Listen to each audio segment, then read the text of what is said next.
वो जानता था जितनी तकलीफ़ में वो है उससे कहीं ज़्यादा तकलीफ़ें हयाम होगी। मगर हयाम जो कदम उठाने जा रही थी उसके बाद आर्यन उसके साथ बात करने का रवादार नहीं था। वो ईसा को उससे दूर भेजना चाहती थी और ये बात आर्यन मलिक हरगिज़ से ही बर्दाश्त कर सकता था। जिस कदर उसकी बीवी की दूरी उसके लिए अज़ियतनाक थी, वैसी ही अज़ियत उसे अपनी बेटी की दूरी पर भी होनी थी। पर हयाम का बेतुका डर उसे गलत राह पर चलने पर मजबूर कर रहा था। हयाम के चेहरे पर गहरी निगाह डाले, उससे मोबाइल टेबल पर रखा और खुद फ्रेश होने चला गया। उसके लेटते ही हयाम की आंख खुली थी। उससे मुंदी मुंदी आंखें खोले पहले आर्यन को, फिर सामने दीवार पर लगी घड़ी को देखा, फिर एक शिकायती नजर आर्यन पर डालकर वो करवट बदल गई। उसके बदले रवैये ने आर्यन के दिल को ठेस पहुंचाई थी। उससे कब बर्दाश्त था उसकी मासूम बीवी उसको यूं नजरअंदाज करे। तुम्हें मालूम है, तुम्हें देखकर सोने की आदत है मुझे। मगर मुझे नहीं है, दो बदू जवाब आया। नाराज होना मेरा बनता है हयाम। हाँ, तो आप इतने दिन से नाराजगी निभा तो रहे हैं, और क्या चाहते हैं अब आप? उसके लहजे में तलखी धर आई। वो लम्हा भर चुप हुआ। उसे अपनी आगोश में लेते आर्यन ने उसका सर सीने पर रखा। वो मुसम्मत किए बगैर आंखें मूंद गई। तुम में और इज़ा में मेरी जान बसती है हयाम। तुम दोनों की दूरी आर्यन मलिक को पागल बनाने के लिए काफ़ी है। तुम मेरी बीवी, मेरी कमज़ोरी हो, मुझे जान से ज़्यादा अजीज़ हो। मगर इज़ा मेरी ताकत है, उसके लिए मेरी सारी मोहब्बत भी थोड़ी लगती है मुझे। तुम मेरी प्रिंसेस को मुझसे दूर भेजना चाहती हो, मेरा क्या होगा उसके बगैर ये क्यों नहीं सोचती तुम? उसके लहजे में थकन नुमाया थी। हयाम ने वाकई इस हद तक नहीं सोचा था। वो समझती थी उससे आदत हो जाएगी, मगर उससे कौन समझाता? किसी की आदत होना बुरी आदतों में से एक है, और अगर एक बार ये बुरी आदत लग जाए तो ना ये अच्छी आदत में बदलती है, ना ख़त्म होती है। मगर आर्यन, वो वो मज़ीद कुछ कहती है, आर्यन ने धीरे से उसके बालों में लब रखे। जब तक मैं जिंदा हूं, मेरी बीवी, बेटी और खानदान की तरफ कोई आंख उठाकर देखने की भी जुर्रत नहीं कर सकता हयाम। मेरा वादा है तुमसे, तुम्हारी बेटी यहाँ महफूज रहेगी। आर्यन के अटल लहजे पर हयाम उससे देखते फिर से सीने पर सरक गई, जिसका मतलब था वो मुतमईन हो चुकी है।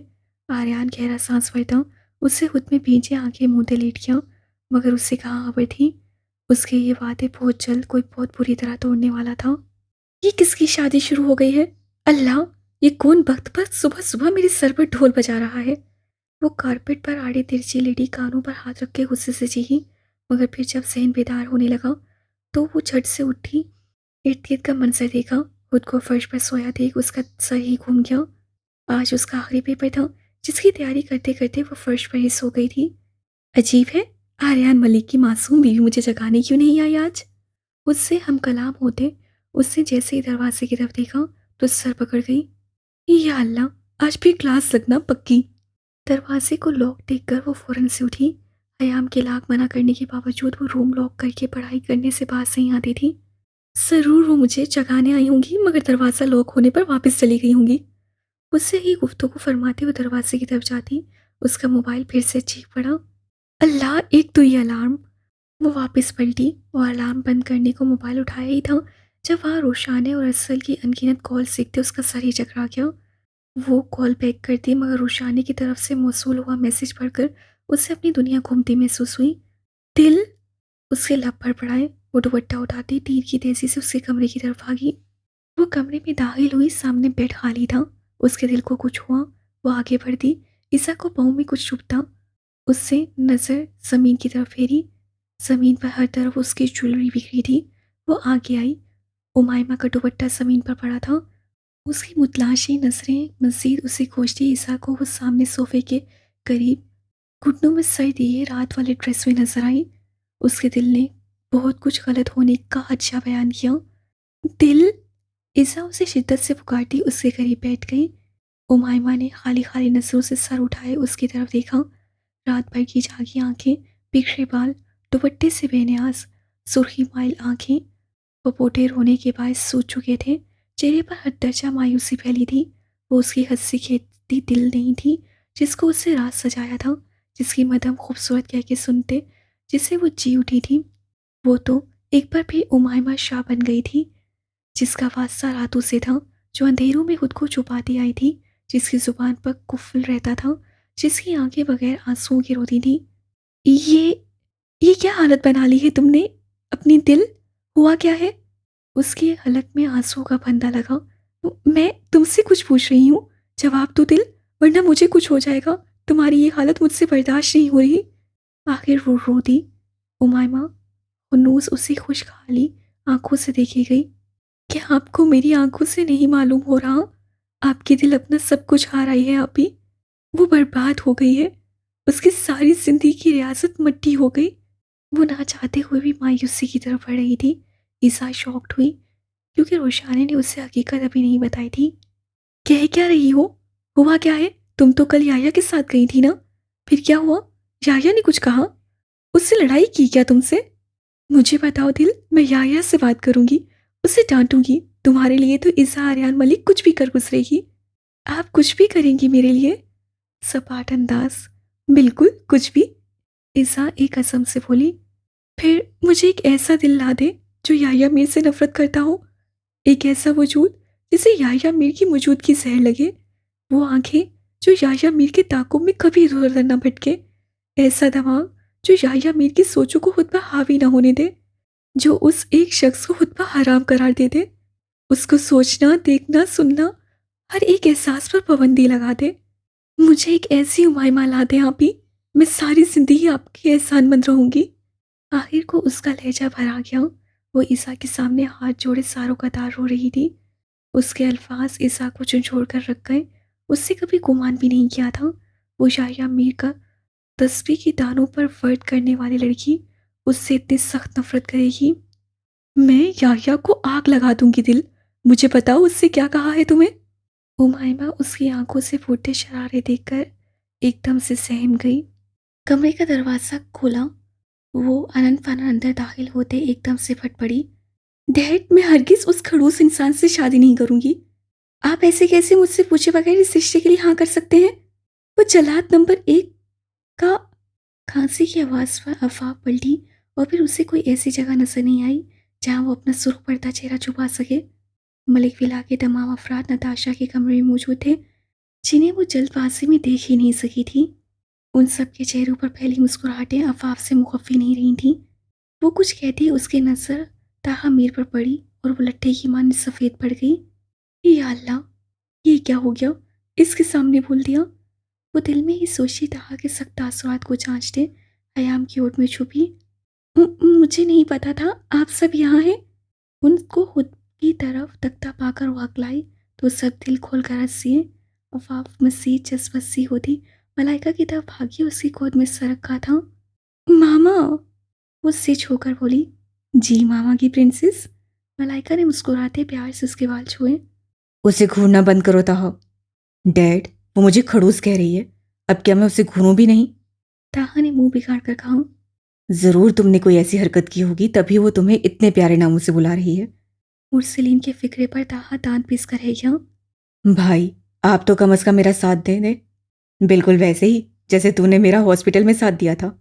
तो अब क्या आप अपने मासूम भाई से बदला लेंगे? वो हैरान ही तो हुआ। कोई शक है? उसका इत्मीनान भी लाजवाब था। ये अफाफ किस बारे में बात कर रही है वकास? आर्यन की पुकार पर सब संजीदा से हुए। भाई, दरअसल ताहा अफाफ को पसंद करता है। हमसा ने बात का आगाज किया। और अफाफ? वो उससे पसंद नहीं करती आर्यन अंकल। नताशा ने फौरन कहा, जैसे वो इसी सवाल के इंतजार में बैठी हूँ। तुम बीच में क्यों बोल रही हो? ये इन दोनों का मसला है। ये मेरी बहन का मसला है मिस्टर मुरसलीन। तो अफाफ खुद जवाब देगी। तुम चुप रहो, मैं उसकी बहन हूँ। मुझे पता है, तुम दोनों चुप रहो। वो कमरा एक बार फिर मैदानी जंग बनता। आर्यन की तेज आवाज पर उन दोनों को सांप सो गया।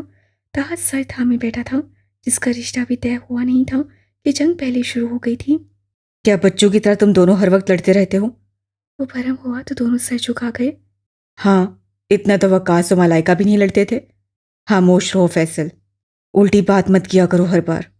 मलाइका, वकास, क्या तुम लोगों को इस रिश्ते से कोई एतराज है? वकास ने जवाब पर मलाइका की तरफ देखा। अगर अफाफ राजी है तो मुझे कोई मसला नहीं है आर्यन। अब सबका रुख अफाफ की तरफ था, जो जरा सी नसें उठाए ताहा की तरफ देख रही थी, जिसकी आंखों में फैली संजीदगी उसे डरा रही थी। बताओ बेटा, आपको इस रिश्ते से कोई एतराज है? अगर है तो आप बिला झिझक बोल सकती हो। आपसे कोई ज़बरदस्ती नहीं करेगा। आर्या ने जितनी नरमी से कहा, अफाफ में हिम्मत परवान चढ़ी, मगर फिर ताहा को देखते उस पर कपकपी तारी हुई। सारा ने वो मंजर बहुत गौर से देखा था। मुरसलीन उसकी झिझक कम करने को ताहा के सामने आ खड़ा हुआ। अब जवाब दो बच्चे। मुरसलीन ने कहा तो अफाफ ने धीरे से सर हाँ में हिलाया। मुझे इनसे शादी नहीं करनी, आखिर वो बोल गई। वजह? आर्यन कोई सवाल करता ताहा दुरुस्तगी से कहता। मुरसलीन को हटाए उसके रूबरू आया। अफाफ ने बेसाख्ता वकास के बाजू दबोची। आराम से बात करो ताहा। हमजा उससे करीब आते सख्ती से बोला। पहले इसे कहें वजह बताए। वो शदीद गुस्से के आलम में था। हमजा ने आर्यन की तरफ देखा, जिस पर उससे उसे पुरसुकून रहने का इशारा दिया। मुझे आप नहीं पसंद, मुझे नहीं करनी आपसे शादी, बस बात खत्म। ये वो वजह नहीं है अफाफ, असल वजह बताओ। वो एक बार फिर था। मेरी बेटी से आराम से बात करो ताहा। इससे पूछिए वकास अंकल ये किसको पसंद करती है। उनकी बात अनसुनी करता उससे अफाफ के करीब कदम बढ़ाते कहा तो अफाफ आंखों में ढेरों आंसू लिए वकास की तरफ मुड़ी। ये झूठ है डैड, मैं किसी को पसंद नहीं करती। अफाफ तो उस इल्जाम पर तड़पी उठी थी। तो फिर इनकार की वजह बताओ। उससे फिर सवाल दोहराया। बस बहुत हुआ ताहा, मेरी बेटी तुम्हें पसंद नहीं करती तो तुम इस खबरदार वकास अंकल, ऐसा कुछ कहने की जुर्रत ही मत कीजिएगा, क्योंकि मैं निकाह तो आपकी बेटी से ही करूंगा। तुम मेरी बहन के साथ जबरदस्ती नहीं कर सकते था। अभी तक नहीं की, मगर वक्त आने पर जरूरत पड़ी तो जरूर करूंगा। वो सटमहरी से काटदार लहजे में बोला। सासु अंगारा नजरों का ताकुब अफाफ की तरफ रखा हुआ था। मजीद सूरत हाल बिगड़ती कि आर्यन ने मुरसलीन को इशारा किया। ताहा तुम मेरे साथ चलो। एक मिनट भाई। बाजू छुड़वाते वो वकास के साथ चिपकी अफाफ के सामने आया।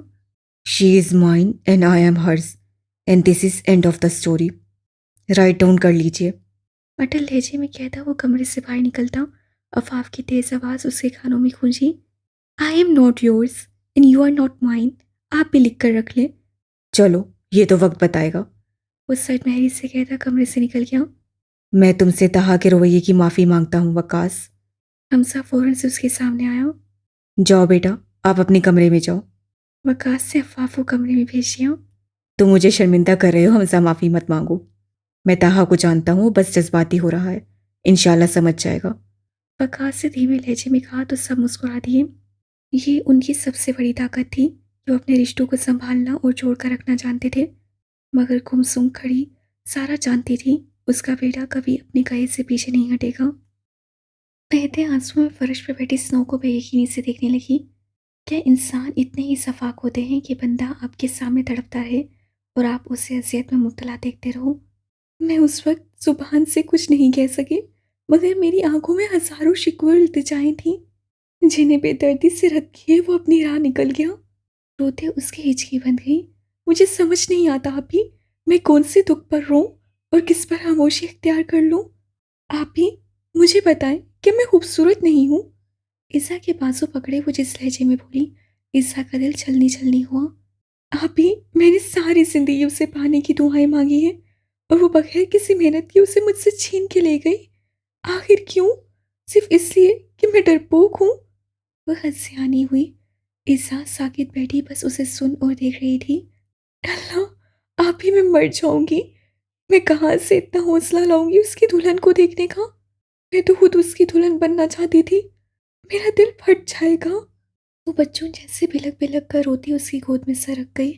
मुरसलीन जो उमायमा से मिलने आया था, उसके कदम वहीं जमीन में धंस गए। उसे अपने कानों पर यकीन नहीं आ रहा था। उमायमा के आंसू उसका दिल जी रहे थे।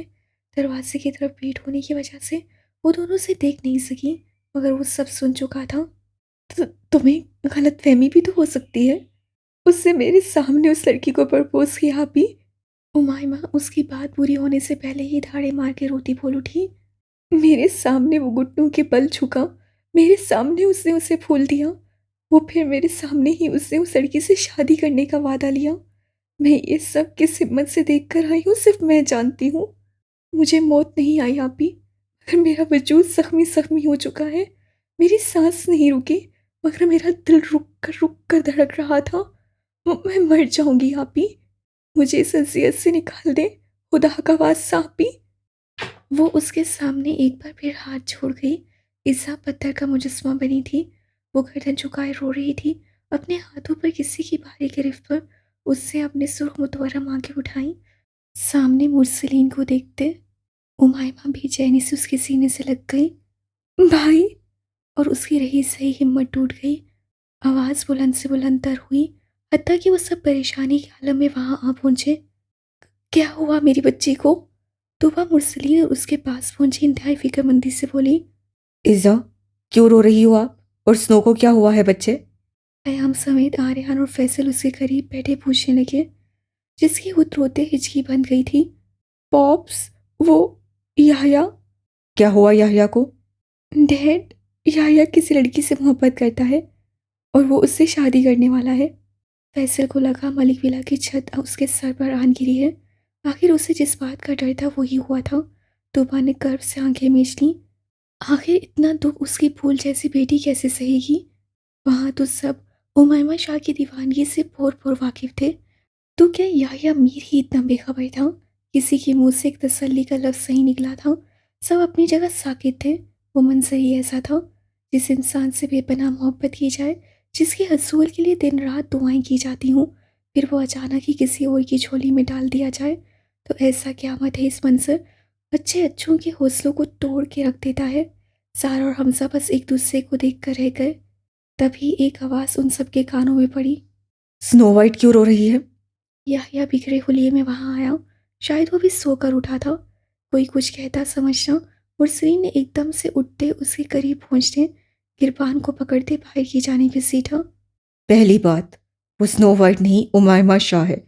और दूसरी बात, आज के बाद तुम मेरी बहन के आसपास भटकते नजर मत आना, वरना मैं तुम्हारा वो हशर करूंगा, अपना आप पहचानने के काबिल नहीं बचोगे। मुरसलीन की चिंगारती आवाज़ विला के दरो दीवार में गूंज उठी। मैंने क्या किया है? और आप ऐसे मुझ पर पाबंदी नहीं लगा सकते। भाई, वो आपकी बहन सही मगर मेरी बेस्ट फ्रेंड है। मुरसलीन ने पलटते जोरदार घोंसा उसके मुंह पर दे मारा। मुरसलीन! नताशा ने आगे बढ़ते उसकी बाजू पकड़ी, जबकि ताहा फर्श पर गिरे शाशा की तरफ बढ़ा। पागल हो गए हो तुम? हाथ क्यों उठा रहे हो उस पर? नताशा ने उसका बाजू झटका। इससे कह दो नताशा, आज के बाद मेरी बहन के कमरे से 100 फीट की दूरी पर भी नजर ना आए। मैं आऊंगा, 1000 बार आऊंगा। आप कौन होते हैं मुझे मना करने वाले? याह्या एकदम से भड़क उठा। आवाज आहिस्ता रखो याह्या।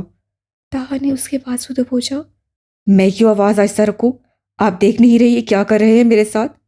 मुझे स्नो से मिलने से रोक रहे हैं ये, जबकि मैंने कुछ किया? अगर तुम्हें स्नो इतनी ही अजीज थी तो किसी और से मोहब्बत क्यों की तुमने याह्या? वो बात मुकम्मल करता हमसा की गर्जदार आवाज़ वहाँ गूंजी। सबकी नज़रें याह्या पर टिक गई, जबकि फैसल शिकस्त होता सा एक कोने में बैठा अपनी कुल कायनात को देख रहा था। डैड? क्या डैड? याह्या क्या? सब कुछ जानते हुए भी तुम कैसे किसी और से? क्या सब कुछ जानते हुए डैड, आखिर क्या? याह्या की बर्दाश्त खत्म हुई। वो इतने जोर से चीखा, उमाइमा सहम सी गई। मैंने कितनी बार कहा स्नो से डैड कि मैं उसके काबिल नहीं हूं, वो मेरे मुतल्लिक ऐसा ना सोचे, मगर उसने मेरी नहीं सुनी। तो आज आप सब मुझ पर इल्ज़ाम क्यों धर रहे हैं सारा? क्या मेरी अपनी कोई लाइफ नहीं है? याह्या, तुम अपने डैड से बात कर रहे हो? उसकी ऊंची आवाज़ पर सारा ने उसे तंबीह की। तुम उसके काबिल नहीं थे। हकीकत ये नहीं है याह्या। आर्यन के घेरे से निकलते ईसा उसके रूबरू हुई। सच ये है, तुमने दिल को कभी अपने काबिल समझा ही नहीं। दिल एक डरपोक लड़की है जो बात बात पर रोती है। और तुम याह्या मीर, तुम्हें तो ऐसी लड़कियों से नफरत है ना? तो दिल कैसे तुम्हारे काबिल बनती, जब तुम ऐसा चाहकर भी नहीं जा सकते थे? ईसा का लहजा याह्या को अपने दिल पर छुरी जैसे चलता महसूस हुआ था। वो भी उसे गलत समझ रही थी, यहाँ तक कि उसके माँ बाप और भाई भी। हाँ, वो डरपोक है और मुझे ऐसी लड़कियों से चिढ़ है, और स्नो वाइट का शुमार भी उन्हीं लड़कियों में होता है। याह्या तू बतू कहता पल को रुका। उमाइमा ने शिकवा करना नसूस उसे देखा। मगर मैंने कभी इसे कोई गलत राह नहीं दिखाई, कभी वो ख्वाब नहीं दिखाए जिनकी ताबीर नामुमकिन होती। थका हुआ लहजा। बहुत हो गया। इस मोहब्बत के तमाशे को मैं आज यहीं ख़त्म करता हूँ याह्या मीर। आज से तुम्हारा और मेरी बहन का कोई वास्ता नहीं रहा, ना कोई दोस्ती, ना कोई कज़न। वो तुम्हारे लिए एक अनजान है, और अगर मैंने तुम्हें उससे बात करते देख लिया तो मैं तुम्हें जिंदा नहीं छोड़ूंगा। डैड, भाई को समझाएं, वो गलत कर रहे हैं। वो स्नो को मुझसे दूर नहीं कर सकते, वो दोस्त है मेरी। मैं मुरसलीन के फैसले से राजी हूँ याह्या। हमसा झुके सर से कहता बाहर निकल गया। मैं ये हरगिज नहीं होने दूंगा। स्नो, तुम कहो मुरसलीन भाई से, उन्हें समझाओ यार, मेरा कसूर नहीं है। वो आगे बढ़ता, मुरसलीन ने उसके पास दबोचे पीछे को धक्का दिया। वो फिर आगे को आता। उमाइमा के लफ्ज़ों ने उसकी उम्मीदों को यूं ही बेदर्दी से तोड़ दिया, जैसे उसे उमाइमा की उम्मीदों को ज़मीन बोस किया था। मुझे मुरसलीन भाई का फैसला मंजूर है या मीर, पीछा छोड़ दो मेरा। उमाइमा के लहजे में तलखी भर आई। आज से समझ लेना, तुम्हारी स्नो वाइट मर गई, खत्म हुई आज से हमारी दोस्ती। वो हिचकियाँ लेती एक ही सांस में कहती चली गई। शाहिशा को अपने कानों पर यकीन नहीं आया था। वो बेतासुर आंखों से उमाइमा को देखता रहा, यहाँ तक कि मुरसलीन ने उसे धक्के देते कमरे से बाहर निकाल दिया। वो बहुत कुछ कहना चाहता था, गुस्सा करना चाहता था, लड़ाई करना चाहता था, पर कुछ बोल नहीं सका। उन्हीं कदमों से अपने कमरे में जा बंद हुआ। वो मुसलसल 3 घंटों से बिला मकसद गाड़ी सड़क पर दौड़ा रहा था। वहाँ काफ़ी कुछ बदल चुका था, बदलना भी था। 32 साल का अरसा कम नहीं होता। आह, कितना कुछ बदल गया है यहाँ। वो इर्द गिर्द नजर दौड़ाता खुद से मुखातिब हुआ। मगर मैं आज तक वहीं हूँ। मैं क्यों नहीं बदल पाया? क्या जिंदगी इतनी मुश्किल थी? नहीं, मैंने अपनी जिंदगी खुद मुश्किल बनाई। मैं सुकून की तलाश में यहाँ से गया था। मैं तुम्हें भुलाने के लिए यहाँ से दूर भाग गया था। पर अफसोस, तुम्हारी हर सोच मेरे जहन के साथ चिपक के रह गई है, जो मुझे दीमक की तरह चाट रही है। तुम्हें सोचना मुझे कमज़ोर कर देता है। स्टीयरिंग व्हील पर ग्रिप सख्त करते हुए थके हुए लहजे में बोला। मोबाइल बजा और उसकी सोचों का तसलसल ढीठा। मुझे कुछ देर अकेला छोड़ दें। हेलो सिकंदर, मेरी बात गौर से सुनो। हमारे अड्डे को आर्यन मलिक ने बर्बाद कर दिया है। वो जो बेजार सा बैठा था एकदम से चौंकन्ना हुआ। मेरी बहन उनकी हिरासत में है। तुम सुन रहे हो सिकंदर? मेरी बहन चाहिए, हर हाल में जिंदा चाहिए वो मुझे। उसकी आवाज़ में जो खौफ था, ना जाने क्यों सिकंदर हासिक मुगल को उससे सुकून मिल रहा था। चेहरे पर शैतानी मुस्कुराहट ने रक्स किया था। वो जिंदा रहेगी अगर मेरा मूड हुआ तो। सरगोशी नुमा कहते उससे कॉल कट की और एक नंबर मिलाया। हाँ, मैंने जिस लड़की की इन्फॉर्मेशन मंगवाई थी वो कब तक मिलेगी? ओके, सेंड करो। मैसेज की बीप हुई। मैसेज खोलते हुए फातिहाना मुस्कुराया। तो फाइनली मैंने खुद से किया वादा तोड़ दिया। शायद उसे अभी भी यकीन नहीं आ रहा था कि वो पाकिस्तान में है। मैं आ गया हूँ पाकिस्तान। 31 साल पहले हुए वादे को आज मैंने एक लड़की की वजह से तोड़ दिया। इज़ा आर्यन मलिक। उससे गहरा सांस भरते नाम लिया। अब तुम्हें मेरी जीत बनने से कोई नहीं रोक सकता। मगर वो ये नहीं जानता था, वो लड़की उसकी जीत के साथ बर्बादी भी बनने वाली है। आज उसका आखिरी पेपर था, जबकि उमाइमा और अफ़ाफ के पेपर्स पिछले ही रोज़ ही ख़त्म हो गए थे। एक गहरी सांस भरते वो कॉलेज से बाहर निकली। उसके चेहरे पर पहले जैसी रौनक नहीं थी। रह रहकर वो मंजर उसकी आंखों के सामने घूम रहा था। दिल बुझ सा गया था। क्या मोहब्बत इतनी ही अज़ियतनाक होती है? वो सोचने पर मजबूर हुई। मगर मैं आज क्यों सोच रही हूँ? इतने अरसे बाद, इतने साल एक शख्स को सोचते रहना, उससे मोहब्बत करते रहना, एक ऐसे शख्स से जिसके नाम से भी वाकिफ नहीं मैं, जिसकी पहचान भी नहीं जानती मैं, उससे पागलों जैसा इश्क करना जिसके मिलने की कोई उम्मीद ही नहीं। उसकी मोहब्बत का सिला क्या मुझे भी ऐसा ही मिलेगा?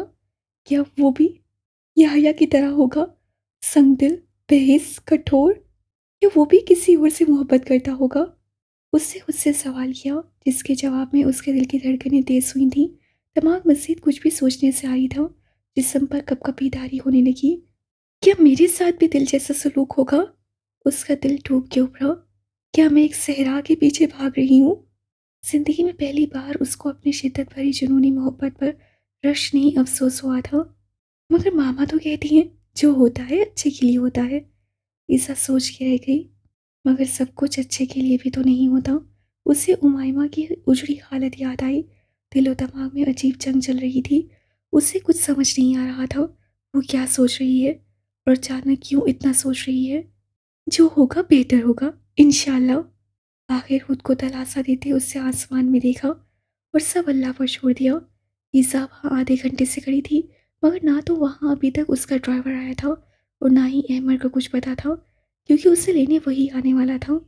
वो टाइम देखते इर्द गिर्द देखने लगी, जहाँ सड़क के दूसरे किनारे पर एक लंबा चौड़ा शख्स स्याह हुडी में चेहरे पर मास्क लगाए अपना चेहरा छुपाए खड़ा था, सवाए उन नीली आंखों के जो रोशन होने के साथ चमकदार भी थीं।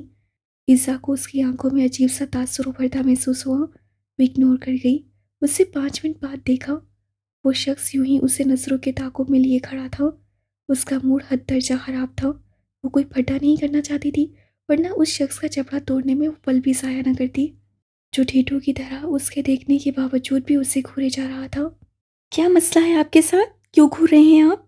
बैग को मजबूती से थामे वो बाजू ऊपर को फोल्ड करती सड़क के दूसरे किनारे पर पहुंची। मेरी आंखें हैं, मेरी मर्जी। ईसा को लगा वो शर्मिंदा होगा, पर इतने सीधे जवाब पर वो खुद ही चस-बस हो गई। मैं आपकी प्राइवेट प्रॉपर्टी नहीं हूँ मिस्टर। अपनी आंखों का इस्तेमाल कम करें। ये ना हो देखने लायक ही ना रहे। आप नहीं हैं मगर आप बन भी सकती हैं। मेरी प्राइवेट प्रॉपर्टी। उसकी तरफ झुकते वो बेतासुर लहजे में बोला, जस्ट शट अप। वो दाढ़ी, उसका लहजा, हुलिया आंखें सब एक ही दास्तान सुना रही थीं। वो थी बेगानी, माहौल से, लहजे से, शख्सियत से, हत्ता कि उसकी ज़ात से भी। ऐसे जैसे सब बनावटी हो, ऐसे जैसे वो जो देख रही थी उसमें कुछ गलत था। उसके दिल ने उसे वहाँ न रुकने पर ही उमादा किया था। अजीब शख्स है, प्लस चीट भी। ईसा बड़बड़ाती खुद को उसकी नज़रों की तपिश से दूर करने के लिए पैदल ही चल पड़ी। उसे जाते देख सिकंदर ने एयरपीस पर उंगली रखी। लड़की को बाहिफाजत गाड़ी तक छोड़ना।